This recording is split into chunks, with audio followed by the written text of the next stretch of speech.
Bismillahirrahmanirrahim. Faslun ari ieu eta hiji pasal fi umurin barina martelakeun pirang-pirang perkara tukhalifu anu ngabedaan fi hadina itu umur saha almar atau awewe ar-rajula kalalaki fi sholati dina keur salat wa zakara sareng geus nutur saha al-musannifu musannif zalika kana itu umur fi qaulihi dina dauhan musannif lafad wal mar'atu jeung ari awewe tukhalifu eta ngabedaan itu mar'ah ar-rajula kalalaki fi khamsati asya'a dina 5 pirang-pirang perkara farrajulu maka ari lalaki yujafi eta ngangkatkeun itu rajul ayarfa'u tegasna ngangkatkeun rajul mirfaqaihi kana dua sikuna itu rajul anjanbaihi tina dua gigirna itu rajul wayukillu jeung ngangkatkeun itu rajul ayarfa'u tegasna ngangkatkeun itu rajul batnahu kana beuteungna itu rajul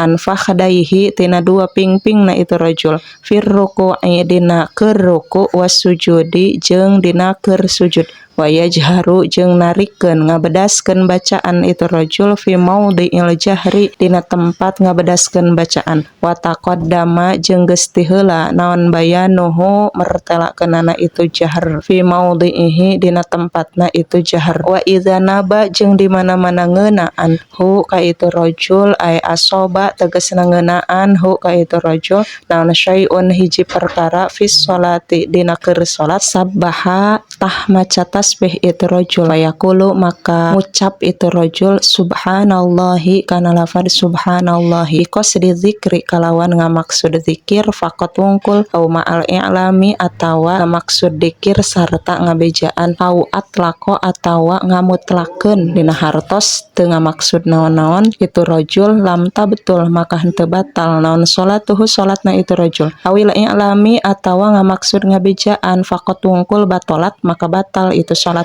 wa auratur rajuli jeung ari auratna lalaki ma eta perkara baina surratihi anu aya antara bujalna itu rajul wa rukbatihi jeung tuurna itu rajul amma huma anapun ari itu surrah war rukbah falaisa maka lain itu surrah war rukbah minal aurati eta tina aurat walama jeung lain aurat fauqahuma luhureun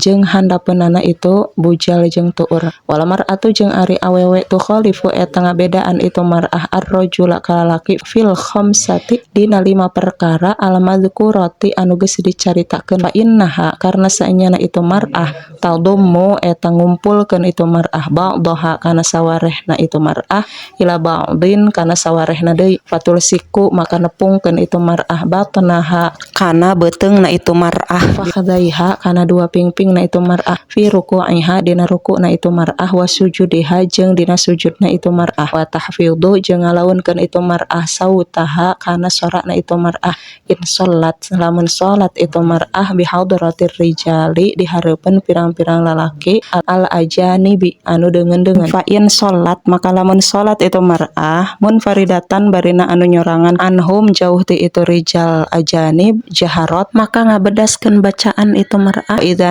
ba jeung di mana-mana ngeunaan hak ka itu mar'ah naon syai'un hiji perkara fi sholati dina keur salat sofaqat maka ngeprokkeun itu mar'ah bidar bil yumna ku ngeprokkeun dampal panangan anu katuhu ala zahril yusra kana tonggong panangan anu kenca walau dorobat maka lamun ngeprokkeun itu mar'ah batnan kana dampal leungeun bi batnin ku dampal leungeun deui biqasdil la'bi kalawan maksud ulin-ulinan walau qalilan jeung sanajan saeutik ma'a ilmi tahrimi sarta nyaho haramna batalat maka batal naon salatuha salatna itu mar'ah wal khunsa jeung ari wandu kala mar'ati eta saperti awewe jami'u badanil mar'atil hurrati jeung ari sakabeh badan awewe merdeka auratun eta aurat illa wajhaha kecuali raraina itu hurrah wa kaffaiha jeung dua dampal pananganna itu hurrah wa hadhihi jeung ari ieu aurat auratuha eta auratna itu mar'ah fi sholati dina waktu keur salat amma kharijas sholati anapun keur di luareun salat fa auratuha maka ari auratna itu hurrah. Jami'u badaniha eta sakabeh badana itu hurrah. Wal amatu jeung ari amat karijali eta saperti lalaki. Fis sholati dina keur salat fatakunu maka bukti naon auratuha auratna itu amat ma eta perkara baina surratiha anu aya antara bujalna itu amat waruk batiha jeung tuurna itu amat.